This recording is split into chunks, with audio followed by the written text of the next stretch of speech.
Hola, buenas tardes, momento de estudio bíblico. Seguimos con nuestro querido y estimado Evangelio de Lucas. Y hoy vamos a seguir.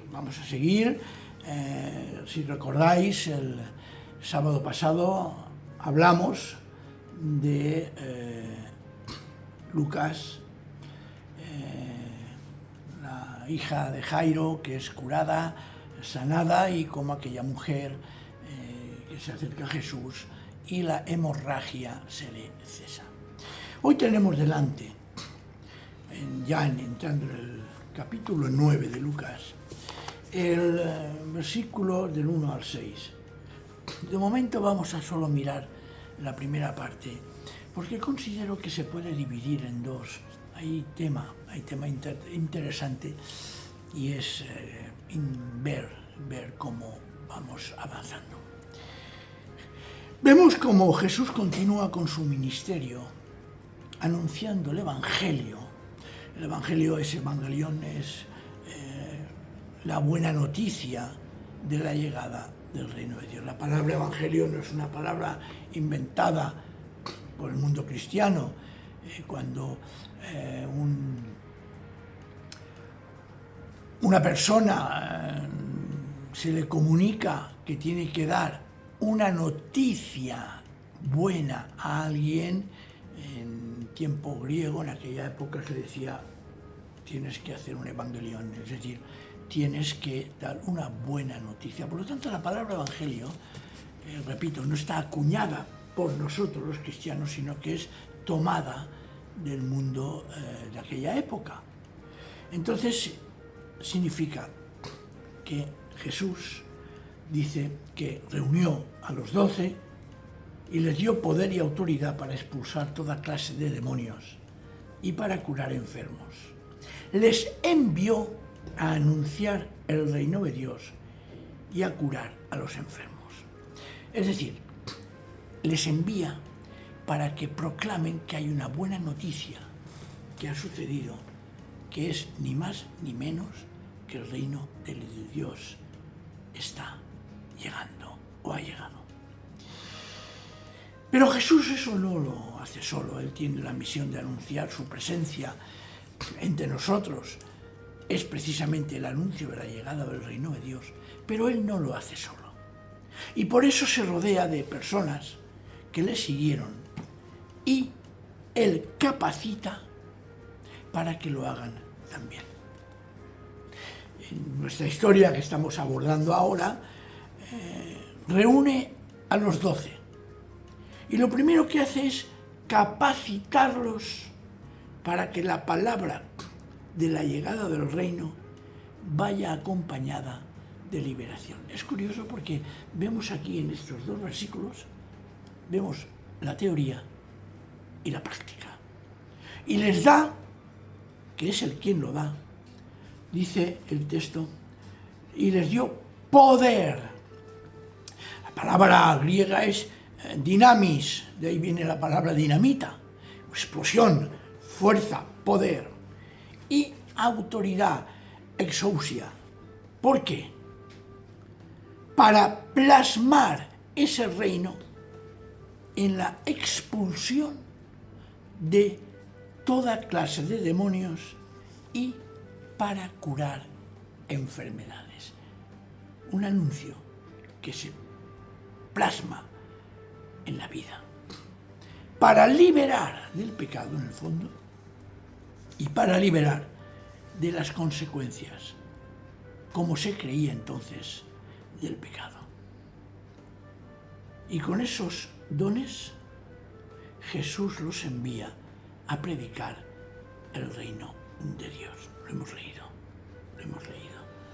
Los envió a anunciar el reino de Dios y a curar a los enfermos. Y vuelvo a insistir, curar a los enfermos. En Lucas y su otro libro, que es Hechos de los Apóstoles, la palabra dinamis, poder, fuerza, se refiere curiosamente a pneuma zoceos, es decir, al espíritu de Dios. Neuma, la palabra griega utilizada en los evangelios y en el Nuevo Testamento, es soplo, viento. Y tenemos varias referencias, por ejemplo en Lucas 1:35, y fijaos bien en esa unión. 1:35 dice lo siguiente, hablando sobre el anuncio del nacimiento de Jesús. Dice, el ángel le contestó a María, el Espíritu Santo vendrá sobre ti y el poder de Dios Altísimo te envolverá. Fijaos, esa unión que hay entre espíritu y poder. En el versículo, en Lucas también, 24:49, también nos vuelve a decir, vuelve a hacer esa unión. 24:49 dice, mirad, yo voy a enviaros el don prometido por mi Padre. ¿Cuál es ese don? Quedaos aquí en Jerusalén hasta que recibáis la fuerza que viene de Dios. Fijaos, ¿cuál es el don? Del Espíritu, que es la fuerza que viene de Dios. En Hechos, por ejemplo, también, vamos a insistir, no cuesta nada, en Hechos 1:8 también nos dice algo semejante. Dice, vosotros, hablando del Señor Jesús, recibiréis la fuerza del Espíritu Santo, que descenderá sobre vosotros y os capacitará para que deis testimonio de mí en Jerusalén, en toda Judea, en Samaria y hasta el último rincón de la tierra. Incluso en Hechos 10:38 hay otra referencia a lo que estamos diciendo. En 10:38, aquí lo tengo, dice así,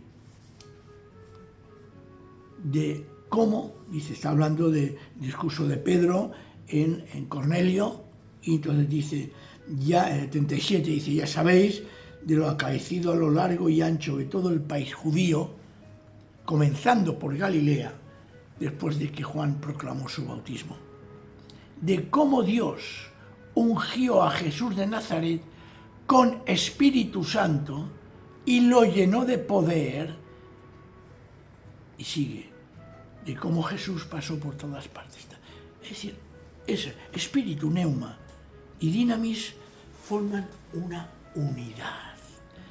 Y la autoridad, que antes hemos citado a Usía, la tiene el Padre, y la da dinamis, que es el Espíritu Santo, y esto lo hace a través de Jesús y lo transmite a los 12 apóstoles.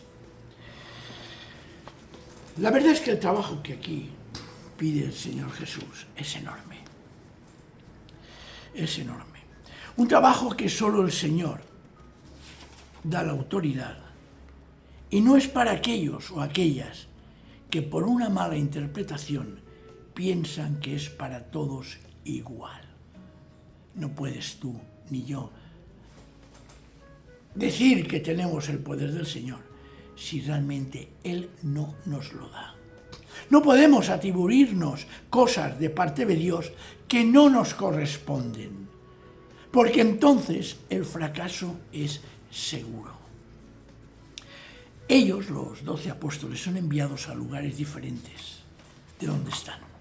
Es decir, van, y eso también es un detalle que hemos de tener en cuenta, a no seguidores ni creyentes en Jesús. Entonces, permitidme una aclaración previa, importante para mí, que está interesantemente plasmada en esta pregunta. ¿Es posible que un creyente esté poseído por algún demonio? ¿Qué es eso de autoridad para expulsar toda clase de demonios, como nos dice aquí en el versículo 1, que el Señor les da a ellos? ¿Y qué es curar enfermedades? Pues vamos a verlo, intentar por lo menos dar una explicación de las muchas que hay, porque hay varias, pero yo creo que esta es la más ajustada al mensaje de Jesús. De entrada se debe de afirmar con rotundidad que si Cristo está en nosotros y nosotros somos de Cristo, es imposible que un creyente nacido de nuevo, un creyente verdadero, se le tilde que tiene demonio. No puede tener demonio. En Romanos capítulo 8, todos casi, yo creo que podíamos recordarlo hasta de memoria, ¿no? Capítulo 8, versículo 9 y 10, nos dice así, pero vosotros no vivís entregados a esos apetitos, sino al Espíritu, ya que el Espíritu de Dios mora, habita en vosotros. El que carece del Espíritu de Cristo no pertenece a Cristo. Pero si Cristo está en vosotros, aunque el cuerpo muera a causa del pecado, el Espíritu vive en virtud del poder salvador de Dios. El creyente, nosotros pertenecemos a Cristo. Por lo tanto, no podemos nunca afirmar que tenemos demonio, que somos endemoniados. Por lo tanto, nunca será posible ver a la gente cosas que son terriblemente perversas. Eso no quiere decir, evidentemente, que el creyente verdadero no pueda ser tentado, y de manera muy poderosa, muy potente, y que se afirme que esto viene de lo que llamamos diablo, que está aprovechando los restos de la naturaleza caída que tenemos para hacernos caer.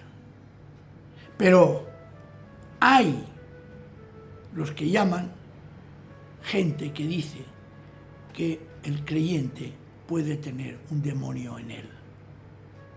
No, el creyente nunca puede ser un endemoniado, nunca puede tener demonio, como se dice. Pero si se cae en pecado, el remedio para esta situación, o incluso de enfermedad, no es ser liberado de los demonios, sino el arrepentimiento sincero que tiene el creyente. El concepto tan mal interpretado, repito, de que hay grupos llamados cristianos que expulsan demonios de los miembros de la Iglesia, eso es una perversión absoluta. El concepto también mal interpretado y que se refleja con la palabra reprendo, no es otra cosa, la palabra reprendo, no es otra cosa que poner al descubierto, corregir, poniendo en evidencia el pecado personal que todos tenemos.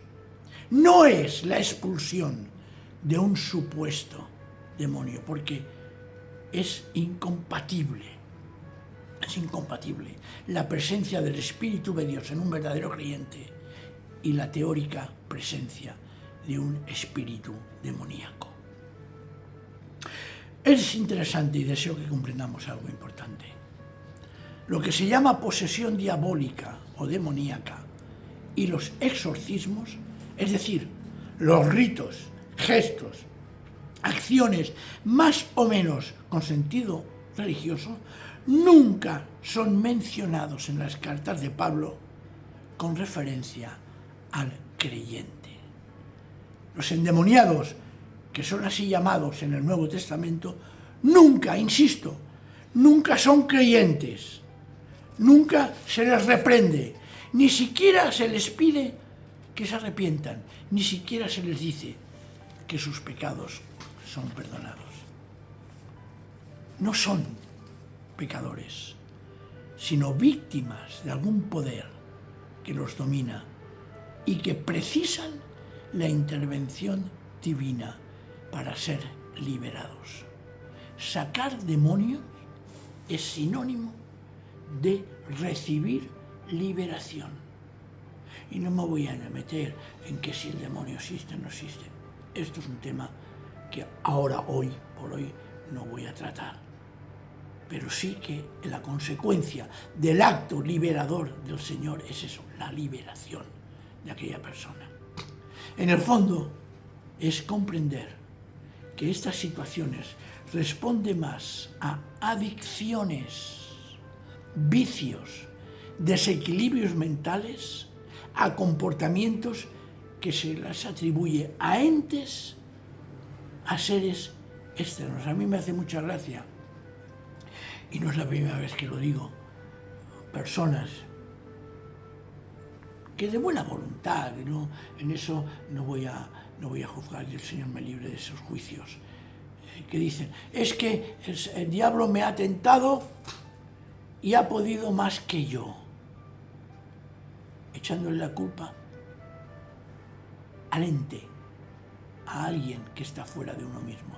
Cuando Santiago sabe y lo dice, ¿no?, que el pecado empieza en uno mismo y que una vez concebido da a luz la muerte. Fijaos, de dentro.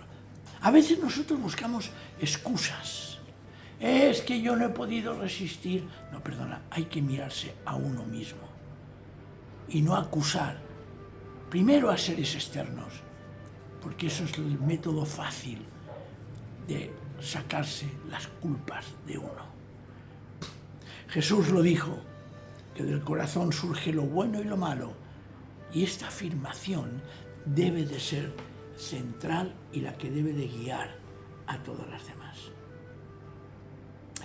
Por eso, un paréntesis que voy a hacer, no estoy de acuerdo con ciertas prácticas que se le llama de liberación, que se practican según que en círculos llamados cristianos.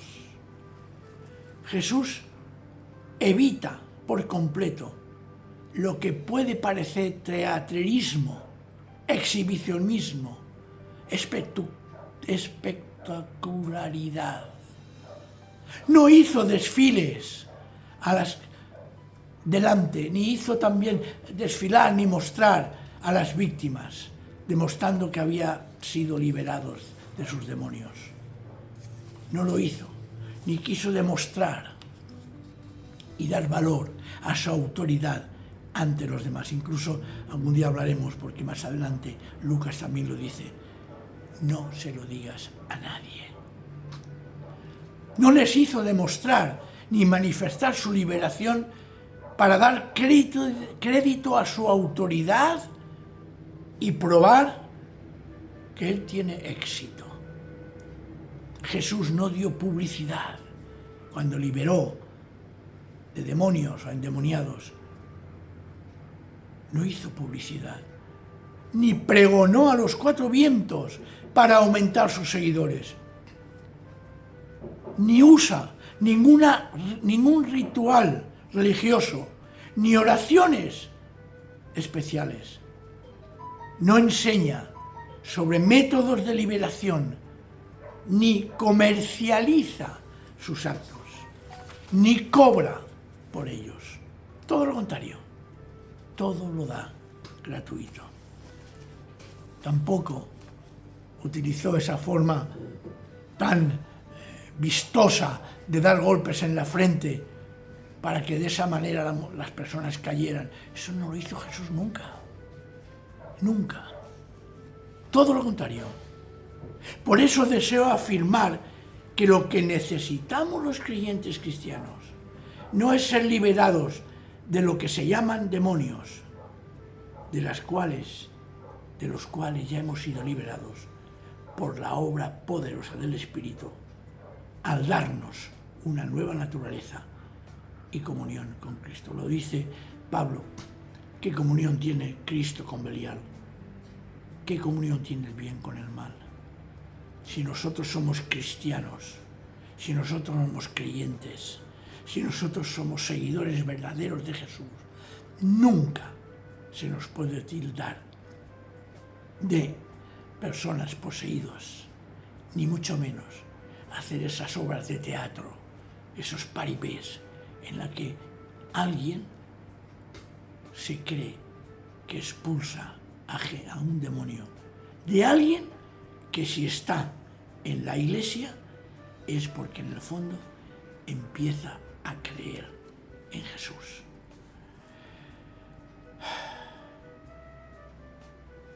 Nosotros ya hemos sido liberados y tenemos comunión con Cristo.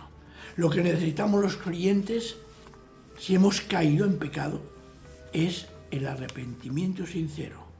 Y eso es lo que nos libra de la carga. Y no hay que olvidar, y esto es importante, que en la cosmología de entonces, es decir, la forma de ver el mundo espiritual, habían dos mundos, dos espacios, dos esferas. Lo hemos dicho, lo hicimos hace tiempo un estudio. Uno controlado por Dios, donde el bienestar, la salud, la prosperidad es normal, porque se está en la esfera de Dios. Y hay otra esfera, otro lado, la esfera del mal, la enfermedad, porque es el lugar donde las fuerzas, diríamos, que nos separan de Dios, están trabajando, diríamos, los demonios. Solo hace falta un detalle curioso, por ejemplo, en Juan 9:1-3, cuando el Señor es probado con la presencia de un ciego. ¿Quién pecó, él o sus padres? Jesús dice, no os equivocáis. No es ni él ni sus padres, sino para que se manifieste la gloria de Dios. Jesús, cuando cura, enseña que rescata a la persona del dominio del mal para que pase al dominio del bien. Y la forma de demostrarlo es precisamente sanando. Esa es la cuestión. Y no quiero seguir porque ya veo que llevamos más de 20 minutos de estudio, un estudio que creo es interesante. Y si veis que debo de profundizar en esto, pues lo hablamos también en otro momento. Es el resultado que nos presenta el libro de Job. Job, un hombre justo, un hombre bendecido por Dios, un hombre que sigue los caminos del Señor, pero que en un momento de su vida, el escritor del libro de Job lo hace de una manera maravillosamente explicativa y, permitidme la expresión, novelada, una forma en que expresa una situación de la gran pregunta: ¿cómo es que yo, que soy bueno, cómo es que yo, que sigo haciendo tu voluntad, Señor, cómo es que yo, que soy creyente, estoy padeciendo y sufriendo? Y todo el libro de Job intenta dar una respuesta. Y la respuesta es curiosa. Señor, solo tú sabes las cosas. Si yo hago tu voluntad, Señor, ¿por qué sufro? Si yo hago tu voluntad, Señor, ¿por qué lo estoy pasando mal? Repito, algún día hablaremos del libro de Job. Pero hoy dejémoslo aquí. Sobre todo con ese concepto clarísimo de que el creyente verdadero nunca se le puede considerar endemoniado. Que al creyente verdadero nunca se le puede hacer, decir o actuar como si la persona estuviera poseída por un demonio y que tiene que ser exorcitado, tiene que ser liberado. El creyente ya tiene a Cristo y Cristo impide siempre, por el poder del Espíritu, que algo domine y controle al creyente. Ni siquiera el pecado puede controlar al creyente. Y eso es una cosa, una enseñanza que deseo que hoy nos quede claro. Seguiremos el próximo día con Lucas, si el Señor lo permite. Y repito, si hay algo que no me he explicado bien, si hay algo que no ha quedado claro, decídmelo, porque en otra ocasión vamos a poder entrar, ampliarlo y decirlo. Que el Señor nos bendiga a todos. Amén.